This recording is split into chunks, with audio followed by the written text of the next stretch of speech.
इस साल 16 जनवरी से शुरू होकर अप्रैल महीने के अंत तक भारत का वैक्सीनेशन कार्यक्रम मुख्यतः केंद्र सरकार की देखरेख में ही चला।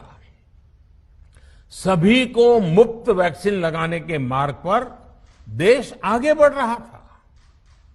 देश के नागरिक भी अनुशासन का पालन करते हुए अपनी बारी आने पर वैक्सीन लगवा रहे थे।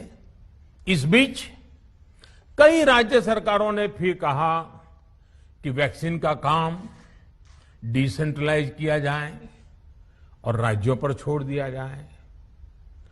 तरह तरह के स्वर उठे, जैसे कि वैक्सीनेशन के लिए एज ग्रुप क्यों बनाए गए।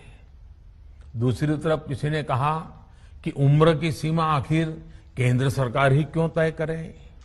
कुछ आवाजें तो ऐसी भी उठी कि बुजुर्गों का वैक्सीनेशन पहले क्यों हो रहा है।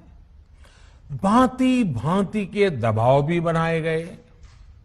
देश के मीडिया के एक वर्ग ने इसे कैंपेन के रूप में भी चलाया।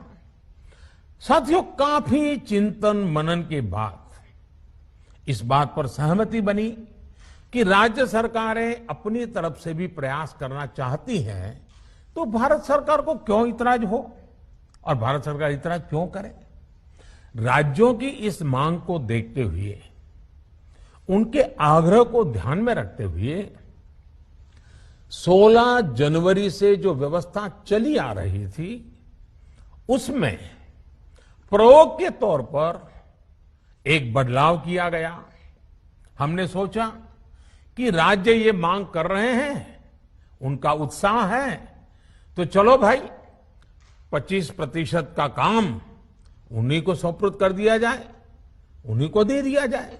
स्वाभाविक है 1 मई से राज्यों को 25% काम उनके हवाले कर दिया गया। उसे पूरा करने के लिए उन्होंने अपने अपने तरीके से प्रयास भी किए। इतने बड़े काम में किस तरह की कठिनाइयां आती हैं, ये भी उनके ध्यान में आने लगा। उनको पता चला पूरी दुनिया में वैक्सीन की क्या स्थिति है, इसकी सच्चाई से भी राज्य परिचित हुए। और हमने देखा, एक तरफ मई में सेकेंड वेव, दूसरी तरफ वैक्सीन के लिए लोगों का बढ़ता रुझान, और तीसरी तरफ राज्य सरकारों की कठिनाइयां। मई में 2 सप्ताह बीतते बीतते कुछ राज्य खुले मन से ये कहने लगे कि पहले वाली व्यवस्था ही अच्छी थी। धीरे धीरे इसमें कई राज्य सरकारें जुड़ती चली गई। वैक्सीन का काम राज्यों पर छोड़ा जाए। जो इसकी वकालत कर रहे थे, उनके विचार भी बदलने लगे। एक अच्छी बात रही कि समय रहते राज्य पुनर्विचार की मांग के साथ फिर आगे आए। राज्यों की इस मांग पर हमने भी सोचा कि देशवासियों को तकलीफ ना हो, सुचारू रूप से उनका वैक्सीनेशन हो। इसके लिए 1 मई के पहले वाली, यानी 1 मई के पहले 16 जनवरी से अप्रैल अंत तक जो व्यवस्था थी, पहले वाली पुरानी व्यवस्था को फिर से लागू किया जाए। साथियों, आज ये निर्णय लिया गया है कि राज्यों के पास वैक्सीनेशन से जुड़ा जो 25% काम था, उसकी जिम्मेदारी भी भारत सरकार उठाएगी। ये व्यवस्था आने वाले 2 सप्ताह में लागू की जाएगी। इन 2 सप्ताह में केंद्र और राज्य सरकारें मिलकर नई गाइडलाइंस के अनुसार आवश्यक तैयारी कर लेगी।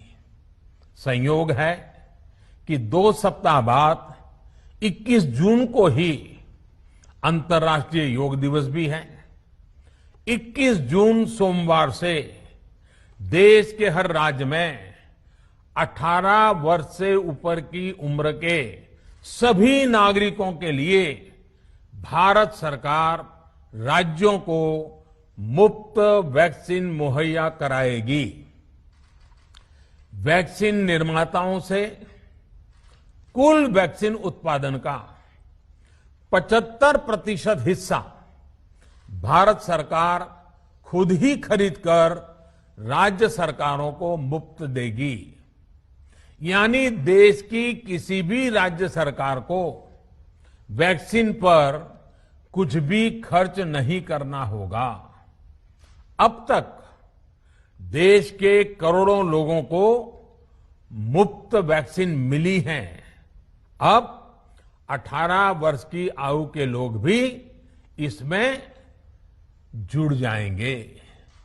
सभी देशवासियों के लिए भारत सरकार ही मुफ्त वैक्सीन उपलब्ध करवाएगी। गरीब हो, निम्न मध्यम वर्ग हो, मध्यम वर्ग हो या फिर उच्च वर्ग, भारत सरकार के अभियान में मुफ्त वैक्सीन ही लगाई जाएगी। हां, जो व्यक्ति मुफ्त में वैक्सीन नहीं लगवाना चाहते, प्राइवेट अस्पताल में वैक्सीन लगवाना चाहते हैं, उनका भी ध्यान रखा गया है।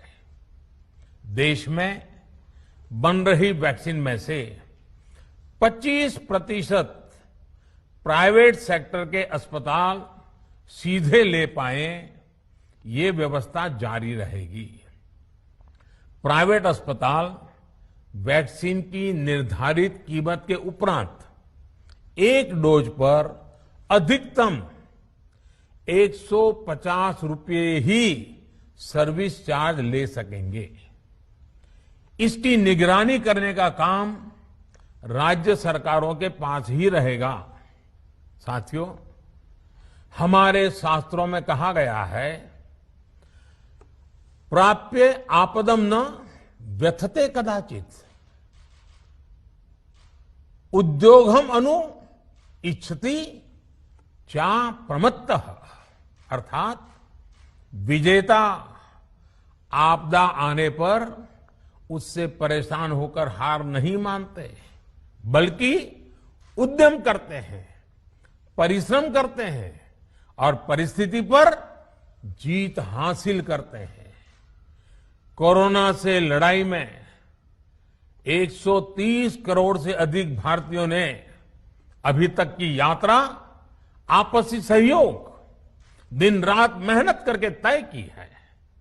आगे भी हमारा रास्ता हमारे श्रम और सहयोग से ही मजबूत होगा। हम वैक्सीन प्राप्त करने की गति भी बढ़ाएंगे और वैक्सीनेशन अभियान को भी और गति देंगे। हमें याद रखना है कि भारत में वैक्सीनेशन की रफ्तार आज भी दुनिया में बहुत तेज है, अनेक विकसित देशों से भी तेज है। हमने जो टेक्नोलॉजी प्लेटफॉर्म बनाया है, कोविन, उसकी भी पूरी दुनिया में चर्चा हो रही है। अनेक देशों ने भारत के इस प्लेटफॉर्म को इस्तेमाल करने में रुचि भी दिखाई है। हम सब देख रहे हैं कि वैक्सीन की एक एक डोज कितनी महत्वपूर्ण है। हर डोज से एक जिंदगी जुड़ी हुई है। केंद्र सरकार ने ये व्यवस्था भी बनाई है कि हर राज्य को कुछ सप्ताह पहले ही बता दिया जाएगा कि उसे कब कितनी डोज मिलने वाली है। मानवता के इस पवित्र कार्य में वाद विवाद और राजनीतिक छींटाकशी से ऐसी बातों को कोई भी अच्छा नहीं मानता है। वैक्सीन की उपलब्धता के अनुसार पूरे अनुशासन के साथ वैक्सीन लगती रहे, देश के हर नागरिक तक हम पहुंच सके, ये हर सरकार हर जनप्रतिनिधि, हर प्रशासन की सामूहिक जिम्मेदारी है।